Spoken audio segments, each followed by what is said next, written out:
Ilang kongresista nagkainitan sa pagdinig ng Kamara ukol pa rin sa flood control projects. Nandoon si Radyoman Grace Mariano. Grace! RMN Live Report! Nagkasagutan nga sa pagdinig ng House Infrastructure Committee ang ilang mga kongresista matapos isulong ni Caloocan Representative Edgar Erice na imbitahan sa dating Appropriations Committee Chairperson Representative Saldico at dating Senate Committee on Finance Chairperson Grace Poe. Kinontra ito ni House Deputy Speaker at Iloilo Representative Janet Garin at unahing talakayin ang kanyang iginiit, unahing talakayin ang mga proyekto. Titigarin saka na lamang paharapin siko para ipaliwanag ang sinabi ni dating Department of Public Works and Highway Secretary Manuel Bunuan sa BICAM na bago at nadagdag ang 188 billion pesos sa budget ng ahensya sa ilalim ng 2025 national budget. Pero ayon kay Navotas, Representative Toto Chanco, dapat paharapin siko sa investigasyon ng Kamara at kanya din binanggit na mayroon siyang USB na naglalaman ng mga insertions na isinulong ni Ko. Galing po ba ito sa DPWH, yung mga programa na ito? Ayan ay hindi maliwanag po, Your Honor. So ito po ay ginawa ng BICAM without your knowledge. Wala po.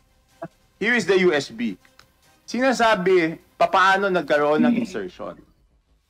Under the name of Congressman Saldico, ang insertion sa BICAM as proponent siya is 13,803,693,000. And we do not want to invite him as a resource person. Mr. Chair, sorry. Comsec, can you show this para lang sabihin hindi ako Mr. Chair, with nag-invento? due courtesy. Wait, I have the floor. Yeah, I have the floor. Yeah, I have the floor. No, Mr. Chair. I have the floor.